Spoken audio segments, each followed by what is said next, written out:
నాకు తెలిసి ప్రపంచంలో ఏ తల్లికి కూడా ఇలాంటి కష్టం రాకూడదని చెప్పి ఆ భగవంతుని నేను కోరుకుంటున్నాను. అసలు మ్యాటర్ ఏంటంటే, మాకు ఉదయాన్నే ఒక ఫోన్ కాల్ అయితే వచ్చింది. 12 నెలలు ఉన్న ఒక బాబుకి హెల్త్ బాగాలేదని చెప్పి. అది నిజమా అబద్ధమా అని తెలుసుకోవడానికి నేను మా ఫ్రెండ్స్ అందరం వెంటనే వాళ్ళ ఇంటికి వెళ్ళడం జరిగింది. అక్కడికి వెళ్ళి చూస్తే ఆ బాబు కండిషన్ చూసి మాకే చాలా బాధ కలిగించింది.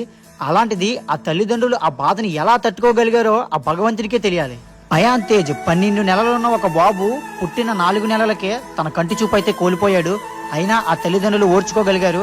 కానీ అదే టైంలో బాబుకి జెనెటిక్ డిసార్డర్ అనే వ్యాధి అయితే సోకింది. ఇప్పటికే వాళ్ళ దగ్గర ఉన్నదంతా అమ్ముకొని ఆ బాబుకి ఇప్పటి వరకు ట్రీట్మెంట్ అయితే చేయించారు. కానీ ఇంకా ఆ బాబు బ్రతకాలంటే 20 లక్షలు పెట్టి బోన్ మ్యారో అనే ట్రీట్మెంట్ చేయించాలంట. వాళ్ళ చేతిలో ఎటువంటి సహాయం లేకే ఆ అక్క వాళ్ళు మనల్ని ఆశ్రయించారు. కేవలం మీరున్నారన్న ధైర్యంతో అక్కకి నేను ఒక భరోసా ఇవ్వడం జరిగింది, ఎంతో కొంత హెల్ప్ చేస్తామని. మనం రోజుకి ఎంతో కొంత వేస్ట్ ఖర్చు చేస్తూ ఉంటాం. ఆ వేస్ట్ ఖర్చులో కేవలం ₹1 మనం ఈ కుటుంబానికి పెట్టగలిగినట్లయితే మనం ఒక బాబు ప్రాణాలని కాపాడిన వాళ్ళం అవుతాం. ఈ కింద కనిపిస్తున్న స్కానర్కి కానీ నెంబర్కి కానీ మీకు తోచినంత సహాయం చేయండి. మీరు చేసిన ప్రతి రూపాయి ఆ బాబు ప్రాణాలకే చెందుతుంది. మాది గ్యారంటీ.